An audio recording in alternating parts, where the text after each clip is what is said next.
Besides the mention here of the Sewards, is there other documentation of the Sewards being That's the involved? only thing I have about the Sewards is in there. That doesn't mention anything in here.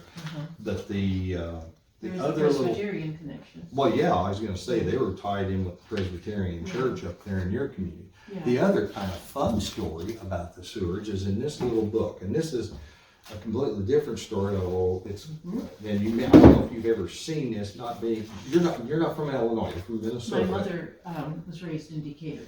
Okay, well, this she is was called a woman's story of Pioneer, Illinois. Now, what this is, Oh, this is Christiana. that's Christiana have seen Tilson's book, and Yes. when she came here and got to Montgomery stayed County, with- they at stayed John with Seward's Colonel place. Seward's place. Right, exactly. And I had an extra copy of that book. Anything about a man named White? John B. White was a college professor who founded Elmira College. Oh, yeah, John Brown White. And his son married one of John Butler Seward's daughters. I'll be darned. John Brown White was the longtime religious professor. He was the religion professor and one of the first presidents of what was Elmira College. He lived 2 blocks east of here, right here on this street. Winter Street zigzags over there. He lived 2 blocks over there. He's buried right up here He was a in Presbyterian. Montrose Cemetery. Yeah. I think he was. Elmira College was a Baptist college, so he married and buried a lot of people. I do know that. Yeah. I do have something funny of his in here. One of our rarest artifacts belonged to John Brown White. It was this. It's this sword right here. And here's a picture of him right there. That's a picture of John Brown White in this case. Really? Yeah. Okay. Because he's one of the leaders of the church. That sword is a sword. He became a chaplain during the American Civil War, but he didn't serve from the Greenville Regiment. He went southwest of here, and he served with 22nd Illinois, which was the McKendree College Regiment, and he became the chaplain for that. It says of the 117th Yeah, there you go, Volunteers. 117th. The 117th, that was the McKendree College Regiment. There was 200 young men from McKendree College down at Lebanon, Illinois, and he was the chaplain. Okay, his great grandson was Doug Hoyles. Doug Hoyles gave us, Doug and Susan and Jeffrey gave us the money to buy that house over there. And I grew up in the Presbyterian church. I knew Doug and Sue and Jeff all my life. And Doug gave us that sword, and it was his grandfather, John Brown White's sword. Well, John Brown White's son was named Bliss White, married John Butler Seward. Okay. With a house. I didn't know one of them married a sword. I did not know that. Married his granddaughter. John Brown White's buried up here. I could walk you right to his grave. I know right where it is. He's one of the people we do whenever we do a grave walk, because he was very, very well known in our community. What's funny is I remember asking Doug. Doug was like another one of my grandparents. I just love Doug Hoyles. In fact, his and Susie's picture used to sit over there. We moved him right now. But he gave us that sword, and I used to take that out and take it to schools and everything else when my kids were in school and stuff. And I had it up at Books on the Square at Verdun. I was doing a Civil War talk up there for them. That's a Civil War bookshop, is what it is, not far from here. So I had that sword up there, and one of the guys just about hyperventilated when he saw that thing. And he's showing me the different marks on that sword. And I remember asking Doug, I said, Doug, your grandfather was a chaplain. Why did he have a cavalry broadsword? Well, he says, I don't know why, but he says, all I remember is we always used that thing to cut watermelon with it. Because he said, you take a big watermelon, we cut the watermelons with that thing. So that's what they would do with it. We don't cut watermelons with it anymore. That's a Confederate sword, is what that is. Oh dear. It was made by the Tregador Iron Works up in Richmond, Virginia.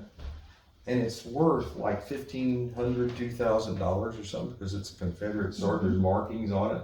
And that's when it finally clicked with me what was going on. John Brown White didn't have that sword because it was given to him. He brought it home as a suit. He picked that up off the battlefield. Wow. That was a souvenir that he brought home. He happened to have a Confederate sword. Well, here's another. But he was the president of Elmira College. Do you know anything about James Shields? He's in here. James Shields. James Shields was, I think he was murdered up here by Watson's drugstore, if I'm not mistaken. No, he wasn't. We had Shields that lived here in town. Well, he was a senator. He was presided as a judge in the Perry County trial. Oh, That is okay. James We had a Shields. man named Shields that lived here Okay. in Greenville that got, Oh. during that summer of 1864, he was one of the guys that a man pulled he had a dagger in a cane and he pulled it out of his cane and stabbed him right here by Watson's drugstore. They got in an argument over Civil War and slavery and stuff up here right by Watson's. Wow. He got stabbed. His name was James Shields was his name. He was, happened during 1864 during all the unrest of that summer. I don't think it's. But that wouldn't be related this. to No, that wouldn't yeah. be this guy. That's a different one altogether. But it's funny when you asked that. I thought, well, that's a different story altogether. Yeah, it shouldn't different be in that. story. I was going to say it shouldn't be. No. It shouldn't be in that No, book. I no. wouldn't think, because that's one of our stories. Mm-hmm. I did a talk a few years ago. One of the things, my history passion, I work with a lot of it's Abraham Lincoln, and I do the birthday programs at the Vandalia State House about every other year or so. I end up doing it. One of the neatest talks I ever did was on Lincoln and slavery. Of course, he did more free slaves than any other man has before or since. But the remarkable thing I was wondering about was how many slaves did Abraham Lincoln actually know?